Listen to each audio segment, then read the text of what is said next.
എന്തായാലും കലോത്സവം ഇവിടെ തമിർത്ത് എന്തായാലും വലിയ ആഘോഷത്തിൽ തന്നെ ഇപ്പോഴും നടന്നുകൊണ്ടിരിക്കുകയാണ്. വലിയ ജനത്തിരക്ക് തന്നെയാണ് ഇപ്പോഴും കലോത്സവ വേദിയിൽ അടക്കം തന്നെ കാണാൻ സാധിക്കുന്നത്. അതെ അതെ, വിനയ്ക്ക് ജനത്തിരക്കിനെ കുറിച്ച് പറയാനുണ്ട്. പക്ഷെ പോയിന്റ് നിലയൊന്ന് നോക്കിയിട്ടാന്ന് തോന്നുന്നു. എപ്പോഴും വലിയ ജനത്തിരക്കാന്ന് മാത്രം പറയുന്നുണ്ടല്ലേ വിനയ?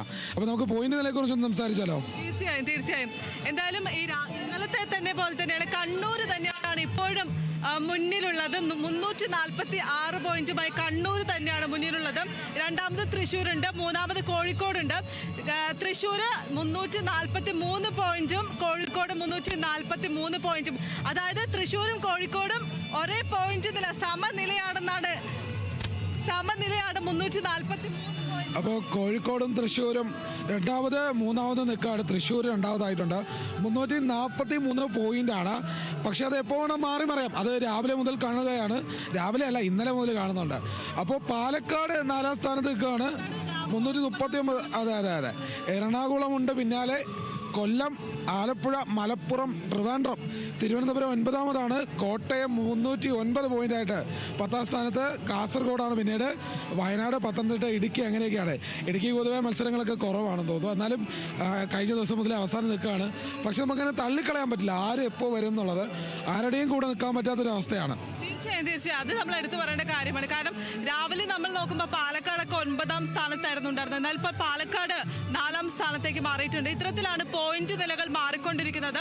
കോഴിക്കോട് കഴിഞ്ഞ അല്പസമയം മുൻപ് കോഴിക്കോട് 4ാം സ്ഥാനത്തായിരുന്നു. കോഴിക്കോട് ഇപ്പോൾ 3ാം സ്ഥാനത്തേക്ക് മാറിയിട്ടുണ്ട്. ലീഡ് നില മാറി മറയുകയാണ്. എപ്പോൾ വേണമെങ്കിലും ഒരു മാറ്റം എന്തായാലും അനിവാര്യ. അതെ, പക്ഷേ ഇപ്പോൾ അതിനെ നമുക്ക് അങ്ങനെ ഒന്നടങ്കം ഒന്ന് മുന്നിൽ ആരാണെന്നത് പറയാൻ പറ്റില്ല. കാരണം വെറും 37% മാത്രമാണ് ഇപ്പോൾ വിജയിച്ച് മത്സരങ്ങൾ പൂർത്തിയായിട്ടുള്ളത്. അപ്പോൾ ഇനിയും കിടക്കുകയാണ്. ഇനിയും എത്രത്തോളം ശതമാനം, ഒരു 63% മത്സരങ്ങൾ ഇനിയും ബാക്കിയുണ്ട്. ഇനിയും 2-3 ദിവസം ബാക്കി കിടക്കുകയാണ്. അങ്ങനെ നോക്കുകയാണെങ്കിൽ ഇപ്പോൾ ആര് മുന്നിലാണെന്നൊന്നും പറയാൻ പറ്റില്ല. അത് വെറുതെ ഇങ്ങനെ മാറി മറിഞ്ഞു പോയിക്കൊണ്ടിരിക്കുകയാണ്. നാളെ വൈകിട്ടോടെ ചിലപ്പോൾ ഒരു മാറ്റം, നമുക്ക് ആ ലീഡ് നില ഭയങ്കര വ്യത്യാസത്തിലേക്ക് വരുവാണെങ്കിൽ ഒരു സാധ്യത കാണും. പക്ഷെ നമുക്ക് ഇപ്പോൾ നോക്കുകയാണെങ്കിൽ ഇവിടെ നമ്മൾ 1ാമത്തെ വേദിയിലാണ്, പ്രധാനമായും സെൻട്രൽ സ്റ്റേഡിയം വേദിയിലാണ്. അപ്പോൾ ആ വേദിയുടെ പിന്നാലെ നമ്മൾ കാണുന്നുണ്ട്, ഇടയ്ക്കിടയ്ക്ക് നമ്മൾ കണ്ണെടുക്കാതെ നോക്കുന്നുണ്ട്. അത് ഇപ്പോൾ മോഹിനിയാട്ടമാണ് നടക്കുന്നത്. രാവിലെ മുതൽ തന്നെ ഒപ്പനയുണ്ടായിരുന്നു, ഒപ്പന പൂർത്തിയായി. അത് കഴിഞ്ഞ് മോഹിനിയാട്ടം. അങ്ങനെ നോക്കുമ്പോൾ നല്ല വ്യത്യസ്തമായ മത്സരങ്ങൾ.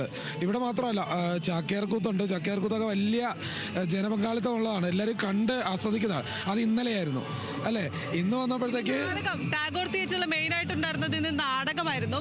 പ്രധാനമായും രാവിലെ 9:30 ആരംഭിച്ച നാടകമാണ് ഇപ്പോഴും എന്തായാലും പുരോഗമിച്ചു കൊണ്ടിരിക്കുകയാണ്. അതിനിടയിൽ ചില പ്രശ്നങ്ങളൊക്കെ തന്നെ ഉണ്ടായിരുന്നു. ഈ മൈക്കിന്റെ ചെറിയ ഇഷ്യൂ ഉണ്ടായിരുന്നു, അതെല്ലാം തന്നെ പക്ഷെ പരിഹരിച്ചിട്ടുണ്ട്.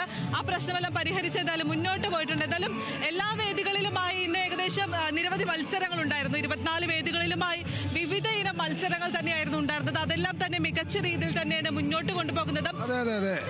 ചെറിയ പ്രശ്നങ്ങൾ മാത്രമേ ഉള്ളൂ, പക്ഷെ അതും പരിഹരിച്ച്, അല്ലെങ്കിൽ ആർക്കും ഒരു പ്രശ്നവുമില്ലാത്ത രീതിയിൽ, അല്ലെങ്കിൽ വിദ്വേഷം ഇല്ലാത്ത രീതിയിൽ തന്നെയാണല്ലേ മുന്നോട്ടെല്ലാം പോയത്. അത് എത്രത്തോളം പറഞ്ഞാലും നാടകത്തിന് നല്ല ജനപങ്കാളിത്തം ഉണ്ടായിരുന്നു. നിറയെ സ്റ്റേജ് എങ്ങനെയാണ് അത് ഒരു എനർജിയിൽ നിന്ന്, അതുപോലെ തന്നെ ഓഡിയൻസും നിറഞ്ഞു നിന്നു. ടാഗോർ തിയേറ്റർ നിറയെ ആളുണ്ടായിരുന്നു എന്നാണ് പറയുന്നത്. അതുപോലെ തന്നെ ഇപ്പോൾ വൈകിട്ടായതോടെ തന്നെ, ഞായറാഴ്ച ആയതുകൊണ്ട് കൂടുതൽ ആൾ വരുന്നു പ്രതീക്ഷിച്ചു. രാവിലെ അത്രയ്ക്ക് അങ്ങോട്ട് ഉണ്ടായിരുന്നില്ല. പക്ഷേ വൈകിട്ടായപ്പോഴത്തേക്കും ഈ സ്റ്റേജിനവിടെ മുൻപിലായി നിറയെ ഓഡിയൻസ് ഉണ്ട്, കസേരകൾ നിറഞ്ഞു തുടങ്ങി. പക്ഷേ അതെ വരാൻ ഇനി ആളുകളുണ്ടെങ്കിൽ അവർക്ക് വരാം. കാരണം ബാക്കിലെ റോയിൽ നിറയെ കസേരകൾ ഒഴിഞ്ഞു കിടപ്പുണ്ട്. അതിനി 1 മണിക്കൂർ കഴിഞ്ഞാൽ പിന്നെ എന്തായാലും അത് ഇങ്ങനെ കിടക്കാൻ സാധ്യതയില്ല. അതുകൊണ്ട് ഇപ്പോൾ നേരത്തെ വരുന്നവർക്ക് സീറ്റ് കിട്ടും. ഇന്നലെ ഇത് തന്നെയാണ് അവസ്ഥ. സന്ധ്യ കഴിയും തോറും, നേരം ഇരുട്ടും തോറും ആളുകൾ കൂടി വന്നു. രാത്രിയാകുമ്പോഴും വലിയ ആവേശമായിരുന്നു അല്ലേ? തീർച്ചയായും. എന്തായാലും ഇന്ന് സൺഡേ ആയതുകൊണ്ട് തന്നെ ഈ ജനത്തിരക്കിനൊന്നും വലിയ വ്യത്യാസമൊന്നുമില്ല. വലിയ രീതിയിൽ തന്നെയാണ് ആളുകൾ ഇപ്പോഴും വന്നുകൊണ്ടിരിക്കുന്നത്. ഒന്ന് രാത്രി അല്ലെങ്കിൽ ഒന്ന് ഇരുട്ടാകുമ്പോഴേക്കും ഇതിൽ കൂടുതൽ ആളുകൾ എന്തായാലും ഈ സ്ഥലത്തേക്ക് ഒഴുകിയെത്തുമെന്ന കാര്യത്തിൽ തീർച്ചയാണ്, ഉറപ്പാണ്. കാരണം ഇന്ന് സൺഡേ ആയതുകൊണ്ട് തന്നെ പലരും ജോലിയൊന്നുമില്ല. അതെ തീർച്ചയായിട്ടും. ഞായറാഴ്ച ആയതിനാൽ തന്നെ വലിയ തിരക്ക് ഉണ്ടാകും എന്ന് തന്നെ